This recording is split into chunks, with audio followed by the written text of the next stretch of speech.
Muchas gracias por aceptar un trabajo en proceso que es en realidad una propuesta para contextualizar los nuevos textos surgidos al margen de lo canónico, es decir, en el mundo virtual o multimedia.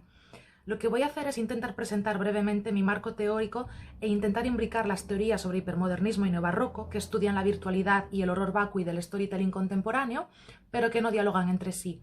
Intentaré ilustrarlo con ejemplos no referidos solo a esa nueva narrativa y su relación con la construcción del yo, sino también con obras de arte multimedia, o sea, lo virtual considerado como soporte pero también materia para la creación.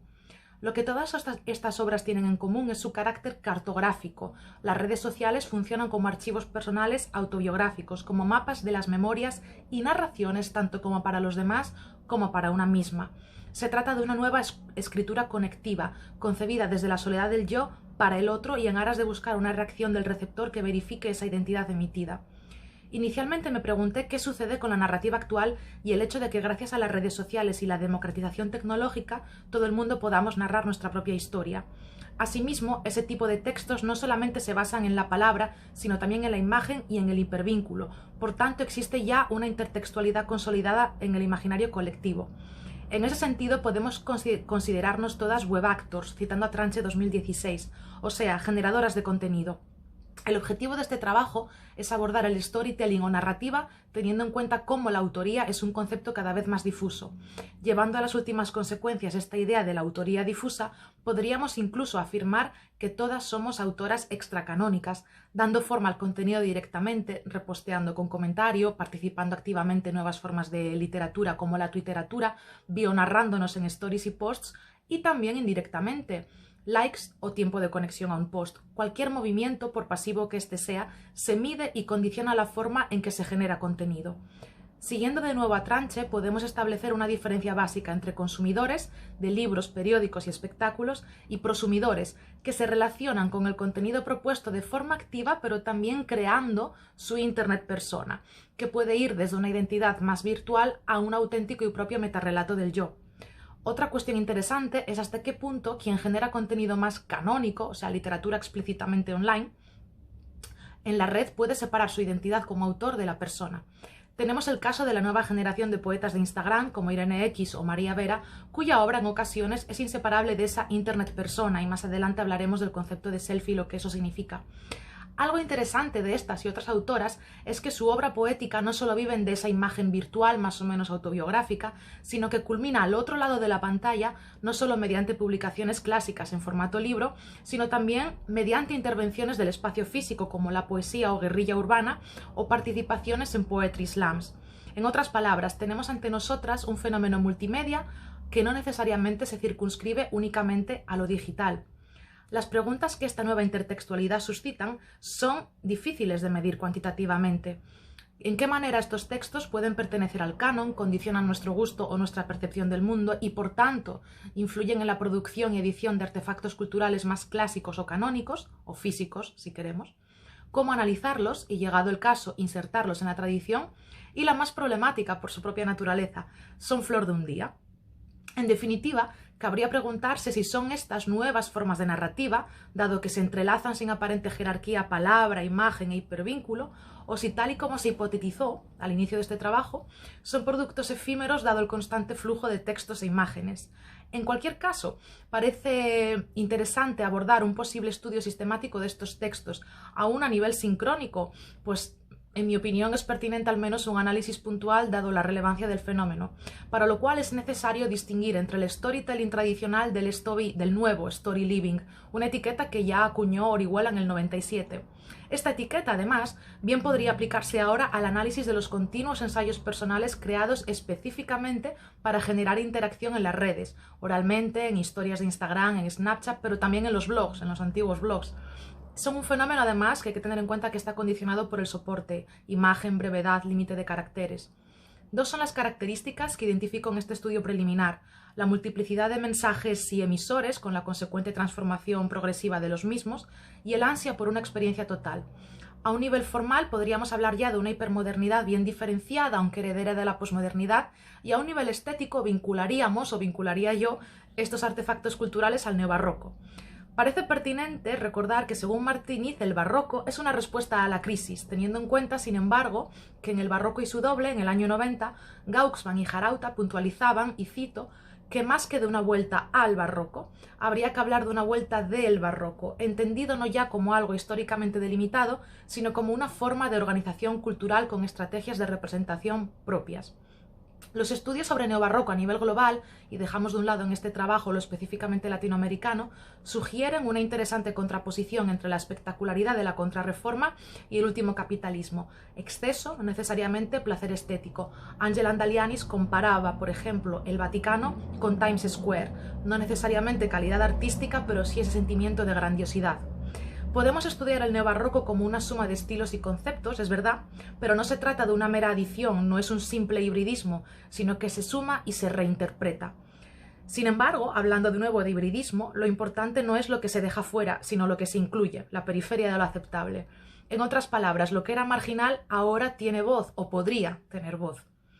Asimismo, nos podríamos preguntar también si significa esta multiplicidad de mensajes y emisores una democratización del relato, un nuevo hibridismo, efectivamente, ¿no?, de experiencias que hacen de lo narrativo algo más inclusivo, o si en cambio, aun en redes, aun cuando todos tenemos la posibilidad de narrar nuestra propia historia, se perpetúa una cierta verticalidad. ¿Cuáles serían, para resumir, los elementos neobarrocos en esta nueva narrativa? Según Calabrese, que realiza estudios neobarrocos aplicados a cine, moda y movimientos sociales, serían 3 las características. Ritmo y repetición, exceso de historias, exceso de regularidad hasta la saturación, tenemos el ejemplo de las series y las sagas. El aburrimiento se evita mediante la saturación visual, no necesariamente mediante la calidad, y en ese sentido podemos pensar un poco cómo están diseñadas las redes sociales, físicamente, ¿no? Excentricidad. En ella ordena una presión hacia los márgenes del orden, pero sin tocar el orden, y he citado a Calabrese. Se acepta lo periférico, en definitiva, siempre y cuando no acepte a lo central. Tercera característica, exceso y antídoto. Contenido basado en el choque, temas como el sexo, el sensacionalismo, la violencia, el terror, el monumentalismo, el gigantismo, la desmesura, pero a la vez el antídoto. Virtuosismo, perfección, linealidad, mesura, todo ello conviven, el exceso y el antídoto, son fuerzas complementarias. Un ejemplo claro, tenemos el sensacionalismo de las fake news o noticias falsas con el placer estético que provocan las fotografías de las modelos de Instagram. Todo ello convive en igualdad de condiciones en las redes, con el mismo éxito, podría decirse. Pero ¿cómo aplicar estos conceptos tan genéricos a esta nueva literatura escrita y oral surgidas en redes? Específicamente me centro en Instagram y Snapchat, la poesía y narrativa de Instagram y Snapchat. Teniendo en cuenta que se trata de un flujo narrativo o poético, constante, rítmico y repetitivo, con códigos discursivos concretos y ajustados al formato de la plataforma. Efectivamente prima lo visual, pero que no necesariamente se identifica con belleza canónica, sino también con capacidad de performar, transmitir, narrar. En segundo lugar, hay que tener en cuenta que esas bionarrativas y esa nueva poesía se caracterizan en redes por su formato de píldoras breves. Además, hay que tener en cuenta que la autoría se identifica como una internet persona peculiar, alternativa, pero no radicalmente subversiva. Por ejemplo, se rechaza explícitamente por parte de este tipo de autores y autoras la estética influencer, pero al mismo tiempo crean una propia común y reconocible, una resistencia, digamos, ¿no? Excentricidad ma non troppa. Y finalmente, estas píldoras literarias se basan en el exceso, en la grandiosidad, en la sentimentalidad, en la experiencia que golpea. Bionarrativas basadas, pues eso, en experiencias brutales, íntimas, pero al mismo tiempo, el antídoto de Calabrese, con un placer rítmico, estético, perfección en su brevedad. Lo que intento transmitir es que la nueva autoría online no es necesariamente sinónimo de revolución o subversión. En sus propios nuevos códigos contienen el antídoto, ¿no? Tampoco implican, efectivamente, una reconfiguración del canon. En mi opinión, es un nuevo canon que opera con unas reglas propias, las de la viralidad. Tal vez más democráticas, si se quiere, pero no necesariamente más inclusivas. En otras palabras más academicistas, lo neobarroco no es necesariamente sinónimo de subversión o inclusividad. Se puede usar la excentricidad como una herramienta que perpetúe la centralidad. Pero ¿cómo aplicamos este concepto de Theatrum Mundi a la hipermodernidad? Muy brevemente diré que autores como Lipovetsky hablan de la cultura antinómica, en la que una nueva lógica artística basada en la novedad y el cambio constantes emerge, lo que esencialmente constituye un nuevo modelo que libera la creación de tradición y colectividad para considerar discursos y artefactos, expresiones individuales, en definitiva. Otra cosa es la transformación colectiva posterior. Según Lipovetsky, vivimos en un mundo de imágenes perpetuas, instantáneas y fragmentarias que borran la oposición entre distancia y cercanía y erosionan cualquier intento de narrativa continua. Es lo que él llama la era de la tercera pantalla. Primero teníamos el cine, luego la televisión, nótese que además primero una televisión por hogar, a continuación una por miembro de ese hogar y finalmente el móvil, ¿no? En esa misma línea, también Marina Garcés analizó la creación o nacimiento de una cultura del hiperconsumismo ligada al presente y la novedad como valores máximos, formas en definitiva de escapar de la miseria cotidiana. Se trata de la condición póstuma, una quiebra del presente eterno y la puesta en marcha de un no tiempo, lo cual conlleva la negación del futuro y una consecuente catástrofe del tiempo. En mi opinión, sería también interesante reflexionar sobre el ansia por documentar cada aspecto de nuestra vida privada y también de crear una Internet persona por parte de esos autores, cómo conviven, decía, ese ansia por documentar todo con esa catástrofe del tiempo, esa quiebra del tiempo, ¿no? Me gustaría también detener un momento en lo meramente visual, vinculando el concepto de Internet persona de nuevo a las autofotos o selfies, refiriéndonos evidentemente a aquellas que van más allá de lo efímero y lo meramente visual, ¿no? Las selfies desde una perspectiva feminista se están considerando un modo de devolver la agencia de la mirada a quienes siempre fueron miradas, y he citado a Tidenberg y Gómez Cruz 2015. El selfista, además, que es lo interesante para nuestro trabajo, puede acompañar su imagen de narración autobiográfica que determina la interpretación de la misma. En un comentario así, evidentemente hay que citar la cámara lúcida de Barthes, es inevitable, para quien en el acto de encuadrar, seleccionando el fragmento de la realidad que se quiere representar, hacemos una operación que modifica y deconstruye esa realidad, pasando a ser lo real, lo que fue fotografiado y no lo que es. Esa operación de modificar la realidad acomoda a la mente y a las expectativas de quien mira esas fotografías, revive esos recuerdos, llevando de nuevo inexorablemente a una realidad fragmentada. Y este análisis también lo podríamos vincular un poco a la dialéctica del amo esclavo de Hegel. Cuando tomo conciencia de mí misma, me veo obligada a solicitar reconocimiento en el otro. Como consecuencia, el otro se convierte en amo de mi propio ser, podríamos seguir diciendo según Hegel, causando una necesidad literal de reapropiarse de mecanismos externos de sujeción. Lo interesante desde la crítica feminista es no solo una potencial resignificación del concepto de universal masculino, de mirada, de concepción del mundo, rompiendo asimismo el flujo constante de validación de experiencias de hombre como experiencias humanas, lo que Molly Hyde llamaba en el 89 historias de lo mismo, sino también la recuperación de agencia ejercida por el sujeto marcado, el femenino, tradicionalmente descrito externamente. Las selfies y las bionarrativas que las acompañan, insisto que no me refiero al fenómeno efímero, independiente de su calidad o su naturaleza más o menos literaria o más o menos privada, normalizan en realidad el relato de la subalternidad. Y piénsese lo que sucede en las redes, piénsese que lo que sucede en las redes tiene una repercusión tangible en el mundo real. Por ejemplo, podemos pensar en el boom que en Estados Unidos hubo en el 2008 con los ensayos personales. El mercado editorial estaba copado de ensayos personales que no eran sino una serie de volúmenes que recogían las experiencias narradas en blogs y en webs feministas sobre lo que significaba ser mujer. ¿Cómo murieron este fenómeno literario? Exceso y antídoto. Los hombres, especialmente con el auge de la política de extrema derecha, empezaron a reapropiarse de estos relatos de lo que significaba ser mujer, explorando retóricas más bien de índole fascista y neoconservadora. Por lo tanto, el género se agotó en sí mismo, expandiendo un poco la definición de muerte de fenómeno. Es el equivalente a lo que sucedió con el Quijote y las novelas de caballerías, ¿no?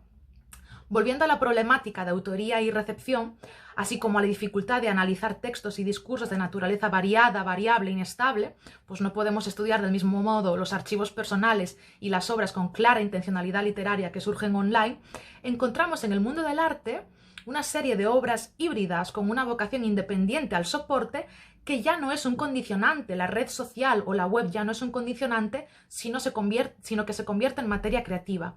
Son obras ideadas por y para los museos, si bien por supuesto es discutible lo que se considera museizable y el valor del espacio museístico como sancionador de lo que es y no es arte, al igual que evidentemente es debatible la concepción de canon, ¿no?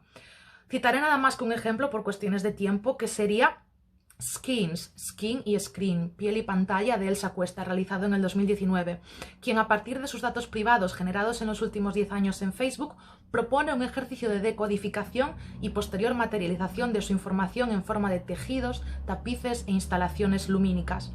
Si bien la palabra es esencial en el espacio museístico que se designe para su exposición, dado que sin ella la obra carecería de dirección autónoma de interpretación, es lo visual lo que prima en la sala.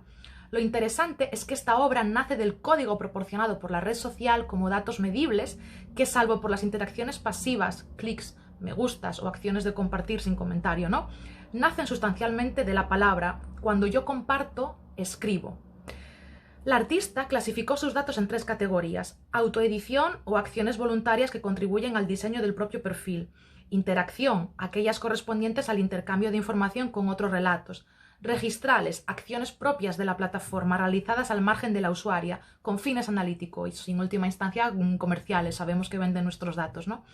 Es decir, la palabra, y no solo por la ingeniería propia de la red basada en el lenguaje informático, convive en igualdad de condiciones con acción, reacción e imagen. Tendríamos también otro ejemplo de literatura colaborativa, el de Caroline Sinders' Feminist Dataset, pero no podemos extendernos más en esta propuesta.